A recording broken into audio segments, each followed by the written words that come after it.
Jeremy Martin, Vice President for Energy and Sustainability at the Institute of the Americas. And we continue with our Madrid Energy Conference curtain raiser video interviews. And we're pleased today to welcome into the video chat room, Pablo Tarantini, who's the CEO of Integra Lithium in Buenos Aires, Argentina. Hi, Pablo. Hi, Jeremy, how are you? Good, great to have you with us. And I should note that you are CEO of Integra Lithium, and Integra Capital, whose chairman, Jose Luis Manzano, is on the board of the Institute of the Americas, is a strategic partner of this year's Madrid Energy Conference, and you guys supported last year's inaugural edition. So we're very pleased to welcome you back. And we're going to have Pablo join a panel on September 30th that's focused on e-mobility, energy transitions, and the role of lithium. And so let's talk about lithium because Integra Lithium is what Pablo and I were joking about, saying it's a company based in with roots in Argentina and seeking to develop a lithium market in Argentina, or lithium production in Argentina. Lithium production in Argentina today and the globe tomorrow. High aspirations for Integra Lithium. So let's talk about why you guys are in lithium, why Integra has Integra Lithium and put you at the head, given your background. What makes a market for lithium competitive? And perhaps when you answer, add to that why. Sure, Martin. So basically, it's the creation of a new world energy order that is triggered by the ecological consequences of fuel oil energy use that currently accounts for over 50% of the greenhouse emissions globally. The restrictions to access to that resource because of the depletion of the resource and the concentration of supply, that is driving all of economies, including the ones in Asia with very high growth rates, to substitute their currently energy matrix by more sustainable energy sources.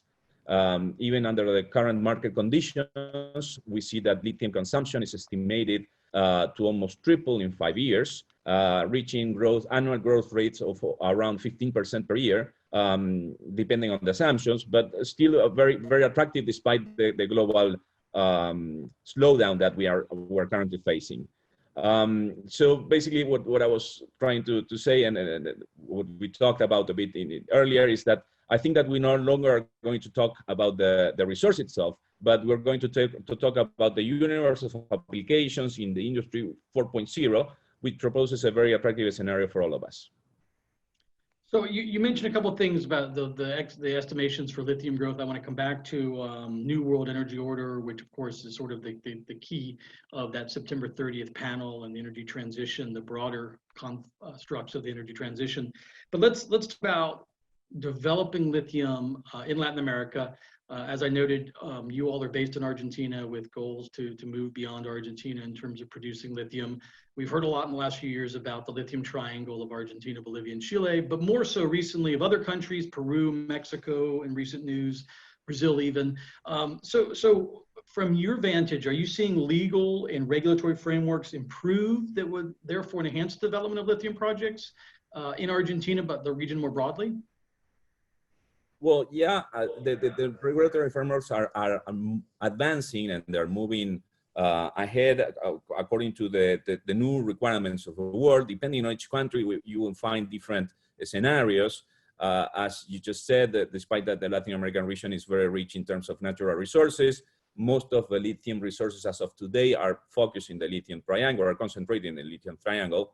And in terms of government initiatives, each one of the 3 countries participating in the lithium triangle have taken different paths from absolute control of the reserves and the development of the projects to encouraging ambitious JVs with foreign companies.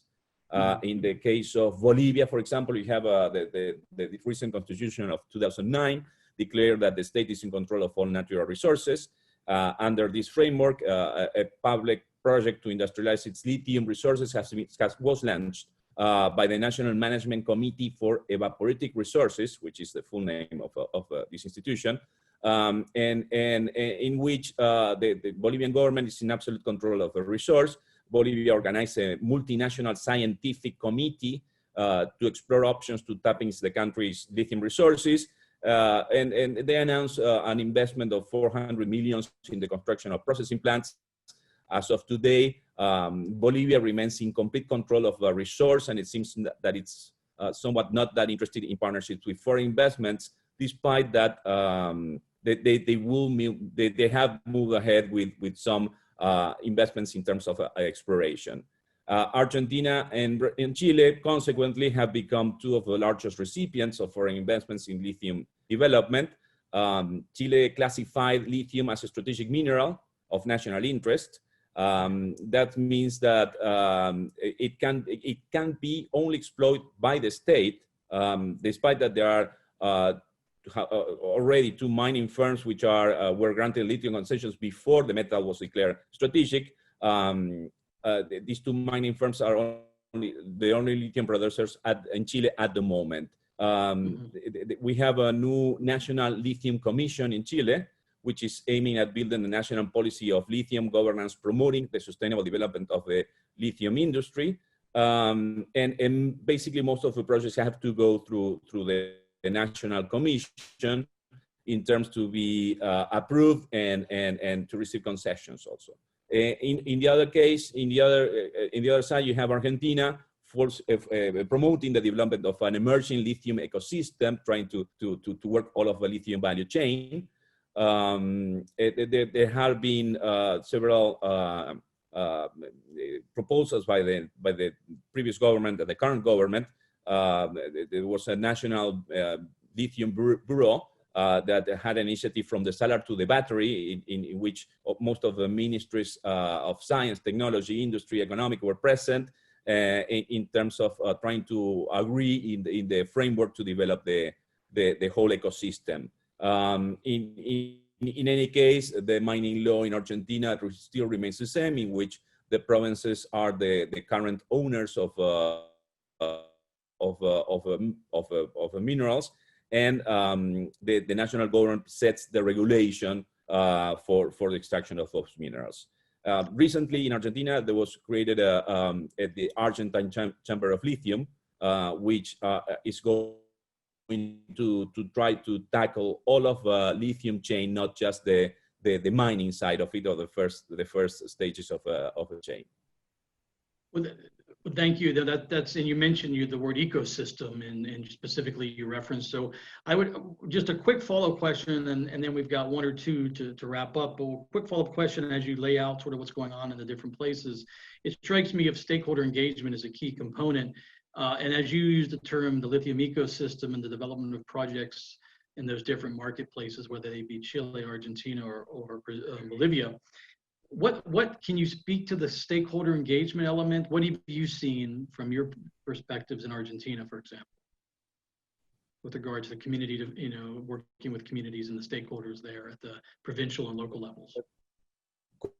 Communities are becoming a higher challenge. Despite that, most of the provinces have started to develop programs to try to minimize or to try to contain the situation with the communities. It has been very difficult in the last few years, considering the rise of populism, I would say, in the whole region. But there's an increasing sense of accountability by the local governments, the provincial governments, in trying to tackle the issue to help the development, not just of a lithium project, but the communities as a whole. And concepts like shared values and are currently more in use than they used to be a few years ago. And that is going to help, hopefully, the development of the industries which are sustainable and are also very necessary in very remote areas of any one of our countries.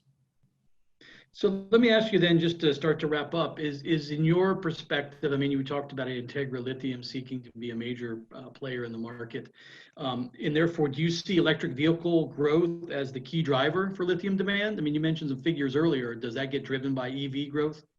Well, clearly EV are the main driver, I would say, or the first one.